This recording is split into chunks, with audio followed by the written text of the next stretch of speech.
É hora de falar de outra indicação de leitura. Eu sou o professor Luiz, você está na comunidade do Luiz e eu estou aqui para indicar um livro para você. Este aqui, ó, Geração da Utopia, do Pepe Tela. Pepe Tela é um autor angolano conhecido aí das nossas listas de vestibular por conta deste livro aqui, que entrou para a FUVEST, o Mayombe. Mas eu queria conversar um pouquinho com vocês sobre A Geração da Utopia, que é um livro que ganhou um prêmio aqui na década de 90, aqui no Brasil, inclusive. O Pepe Tela ele também ganhou o prêmio Camões de literatura em 1997, né? Ele foi muito reconhecido pela sua escrita, é um livro muito bem escrito e ele traz uma coisa interessante que é uma variante, né? Uma variedade do nosso português, aqui no caso o português lá de Angola. O que a gente percebe? É que existe uma unidade, né, da língua portuguesa. A gente lê o texto tranquilamente, né, não existe ali construções diferentes da nossa, né, a sintaxe é a mesma. Algumas palavras são diferentes das palavras que a gente está acostumado do nosso português aqui do Brasil, mas isso não impede a leitura, muito pelo contrário, isso acrescenta um novo colorido ao idioma, digamos assim. Então, Geração da Utopia, do Pepe Tela, é um livro muito, muito, muito interessante para vocês olharem aqui a imagem da capa, é uma foto de Luanda, né, capital de Angola.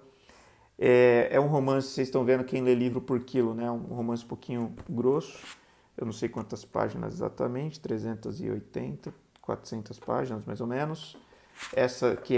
Este é o Pepe Tela, para vocês olharem aí a imagem. Ele é um escritor angolano. E, portanto, né, toda a atenção dele está voltada para a construção da identidade nacional lá de Angola, né, o novo país que surgiu. E isso é uma discussão bem interessante, né? As fronteiras geográficas dos países africanos não respeitam as fronteiras ali dos povos que já viviam naquele país. Então, durante o processo de independência desses países, aconteceram, né, vários conflitos internos, né, pelo poder. E Geração da Utopia, como o próprio nome sugere, né, é sobre aquela utopia de que seria possível construir um novo país forte, sem corrupção, sem nenhum tipo de problema, com pessoas ali apaixonadas pelo lugar, pela terra, né, o respeito pelo outro, enfim. Mas, na verdade, o que a gente percebe é um ambiente bastante conflituoso, né? Eu queria só pegar esse livro aqui para usar de exemplo para vocês de uma estratégia interessante de leitura. Como é que funciona? Bom, eu peguei um livro aqui que é de um outro país, né, de um outro contexto, e se você não sabe nada sobre Angola, se você não sabe onde fica Angola no mapa, o ideal é que você faça uma pesquisa antes, né, para que você tenha um mínimo de contexto para entender onde se passa a história. A gente geralmente brinca que não pode julgar um livro pela capa, né? Mas pela contracapa é possível você ter aí alguma noção sobre o conteúdo do livro. E aí eu queria começar hoje lendo a contracapa do livro. A Geração da Utopia é o retrato sofrido dos angolanos que sonharam edificar a epopeia das lutas pela independência, mas que logo se frustraram com a guerra civil que a sucedeu, das glórias e das sombras que marcam esses longos anos de permanente conflito, e do descontentamento e da indiferença que insidiosamente se tornaram o estigma de tantos desses homens e mulheres que fizeram, apesar de tudo, um país novo. As personagens são guerrilheiros, né? Assim como lá em Mayombe, são pessoas que estão na luta, né? Pela construção do seu país, da identidade do seu país.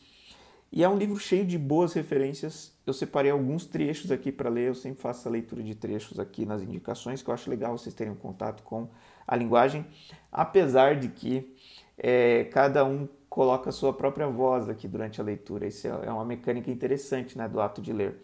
Mas eu vou tentar verbalizar aqui, não com a intenção de estragar a sua leitura, mas de incentivar você a querer conhecer essas palavras de perto.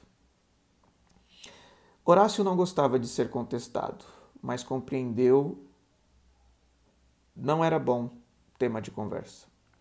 Voltou à literatura, aconselhando os outros a lerem Drummond de Andrade, na sua opinião, o melhor poeta de língua portuguesa de sempre. Qual Camões, qual Pessoa? Drummond é que era. Tudo estava nele. Até a situação de Angola se podia inferir na sua poesia. Por isso vos digo, os portugueses passam a vida a querer nos impingir a sua poesia.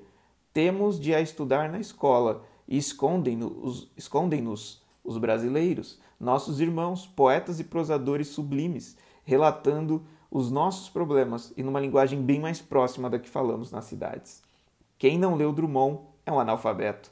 Os outros iam comendo, trocando de vez em quando olhares cúmplices, até que Malongo e Vitor terminaram a refeição. Malongo despediu-se, levantando-se. Um analfabeto vos saúda. Vitor e Furtado riram. Horácio fingiu que não ouviu. Agarrou no braço do Furtado e continuou a cultivá-lo com versos de Drummond e seus próprios dedicados ao grande brasileiro.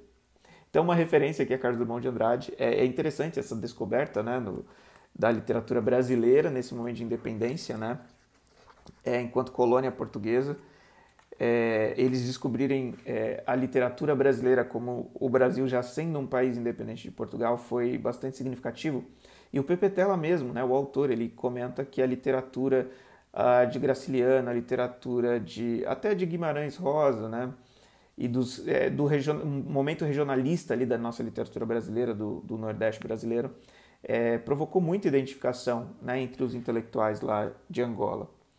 Bom, e aí ele vai falar um pouquinho sobre Graciliano em outro momento aqui, já no capítulo 8. E aí é uma reflexão bem importante, só para vocês entenderem, né, essa relação com o Nordeste brasileiro. Ó.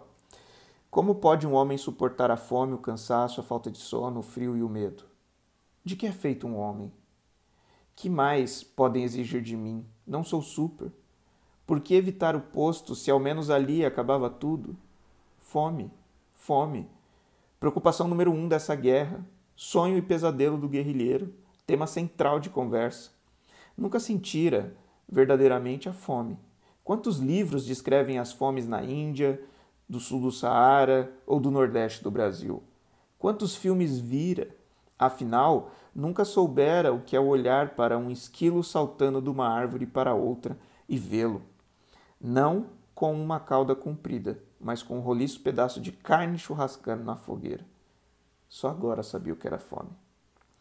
Então, aqui a gente vê, né, uma referência, né, à literatura escrita sobre o problema da fome no Brasil. A gente sabe que Vidas Secas, do Graciliano Ramos, foi de grande impacto, né, tanto aqui no Brasil quanto para os leitores do nosso português. É até interessante a gente falar disso, né, do português que é falado em outros países.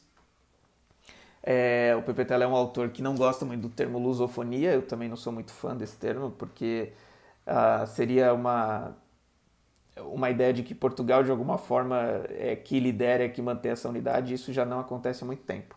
Então, é legal para você conhecer o colorido do nosso português falado em Angola. É um livro muito, muito, muito interessante, com personagens absurdamente cativantes, que com certeza você vai terminar o livro ali buscando correspondências, afinal a gente sempre lê a partir do nosso contexto, né? Mas entendendo, né, um pouquinho ali do contexto social de Angola. Beleza? Então uma indicação de leitura para vocês, espero que vocês gostem e até a próxima.